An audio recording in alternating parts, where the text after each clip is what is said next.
안녕하세요, 김능키입니다. 많은 분들이 이 문콕 방지차라고 알고 있는 이 차, 지금은 중고차 시장에서 600만원 수준에 살 수 있는 값싼 차량이 되었습니다. 프랑스 브랜드의 시트로엥 C4 칵투스입니다. 시선을 강탈하는 외관에 길 가다가 한 번씩 보고 이거 신기한 차다라고 느낄 수밖에 없는 그런 차죠. 엄청 고급진 차도 아니고 그렇다고 마력이나 토크가 높거나 스포츠성이 높은 차도 아닌 시트로엥 C4 칵투스, 이 차를 왜 사는지 한번 알아보았습니다. 먼저 시트로엥을 어중이 떠중이의 유럽 중저가 브랜드라고 생각하시면 안됩니다. 시트로엥의 시장은 자동차 기어 부분의 하청업체였지만 설립은 무려 1차 세계대전 이전인 1913년이고 1차 세계대전에 폭탄을 납품하기도 했던 회사입니다. 실질적인 자동차 회사로서의 창업은 1919년이고 첫 차량은 타입 A라는 차량이죠. 모터스포츠 분야에서도 눈에 띄는 역할을 한 브랜드가 바로 시트로엥입니다. 오프로드 모터스포츠인 WRC나 다카르 랠리 같은 곳에서 시트로엥의 이름을 빼놓을 수가 없습니다. 한국에서 판매되었던 시트로엥 차량들을 생각하면 좀 놀라운 이력이기도 하죠. 이걸 보고 힘순진이라고 해야 될까요? 뿐만 아니라 1955년에 출시된 시트로엥 DS는 아직까지도 자동차 디자이너들에게 언급되는 아름다운 차로 꼽히기도 합니다. 하지만 경영난으로 회사가 망하고 PSA 그룹에 인수돼서 중저가 자동차 브랜드처럼 운영되고 있죠. 하지만 자동차 브랜드로서 기본기나 제작 노하우를 무시할 수는 없으며 유럽에서 꾸준한 판매량을 가지고 있는 브랜드이기도 합니다. 오늘 살펴볼 문콕 방지 C4 칵투스 1세대 초기형은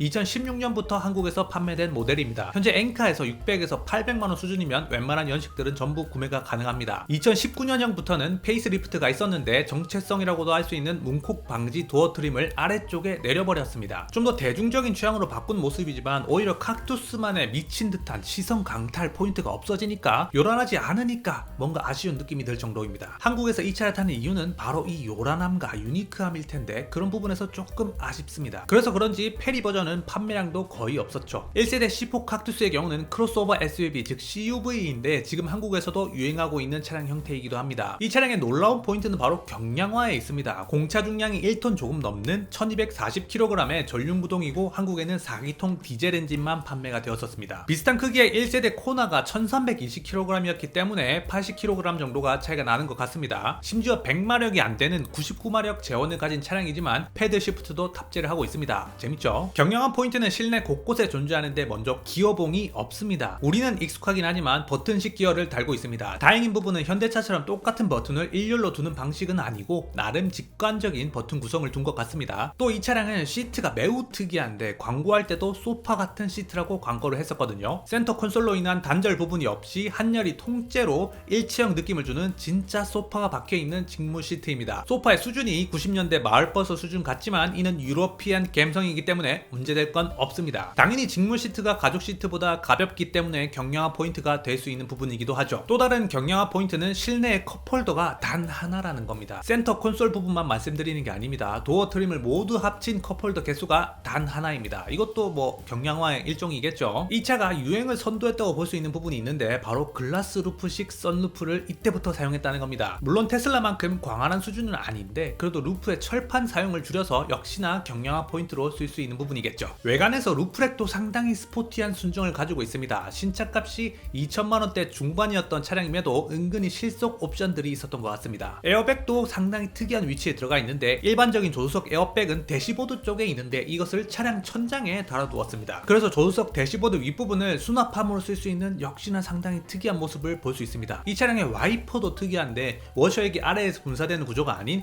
와이퍼에서 직접 나오는 형태입니다. 이건 벤츠 S클래스가 자랑하는 고급 옵션인데 물론 그만큼 고급스럽지는 않겠지만 어쨌든 진짜 특이한 놈은 맞는 것 같습니다. 자, 장점 마지막으로 1.6 디젤 엔진에 99마력 밖에 안 되지만 미친 연비를 가지고 있다는 데서 모든 부분이 용서가 되는 차량이기도 합니다. 공인 연비 기준으로는 17.5km/L 정도가 나오는데 실주행시는 20을 넘기는 경우가 허다하며 이 정도면 집 주변에 주유소 위치를 까먹어도 괜찮지 않을까 싶습니다. 하지만 이 차가 특이한 만큼 굉장히 요상한 단점들도 많습니다. 첫 번째, 시트로엥 차량들의 가장 큰 문제는 변속기 문제입니다. 이는 같은 집안인 푸조와도 공유하는 문제인데 당시 ETG6라고 하는 자동화 수동 변속기로 유명한 차량입니다. 수동 변속기의 높은 효율성과 연비를 살린 편한 자동 변속기 변속기라는 거죠. 그런데 말이 자동이고 전자식이지 기존의 수동 변속기 위에 전자제어 시스템과 액추에이터가 달린 것뿐입니다. 솔직히 DCT도 수동 미션의 원리를 공유하지만 DCT에 비해서 이 TG6는 상당히 낮은 수준의 기술이라고 볼 수 있습니다. 일반 대중차 시장에서는 DCT가 내구성으로 욕먹긴 하지만 모터스포츠에서 나온 첨단 기술은 맞으니까요. 어쨌든 시트로행의 자동화 수동 변속기는 멍청한 변속 타이밍과 거대한 변속 충격으로 유명한 변속기입니다. 단수가 변경될 때 기존의 수동차처럼 하나의 클러치로 작동하기 때문에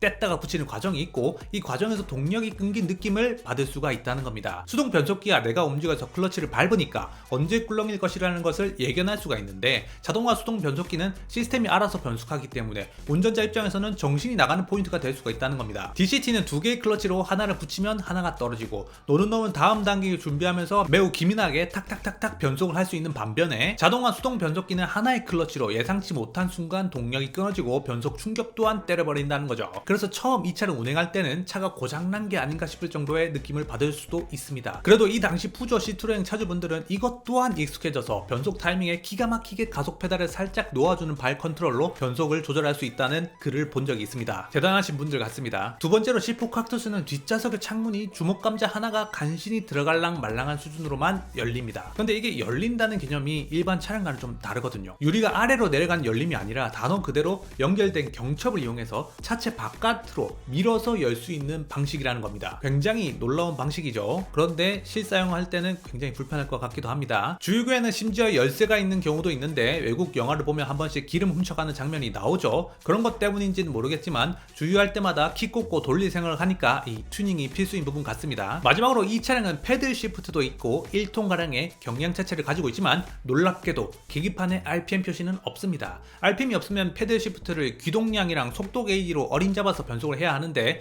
역시나 상당히 난이도가 있는 차량 같습니다. 네, 오늘은 예쁘고 귀엽지만 특이한 녀석 시트로행 C4 칵투스 1세대 초기형을 알아봤습니다. 남들과 똑같은 차를 사고 싶지는 않고 그렇다고 슈퍼카를 살 수는 없는 분들이라면 600만원 정도에 도전해볼 가치는 있다고 생각합니다. 단점이 좀 있는 친구이긴 하지만 그래도 귀엽게 생겼으니까 괜찮지 않을까요? 뭐 귀여우면 끝이잖아요. 네, 감사합니다. 김누킴이었습니다.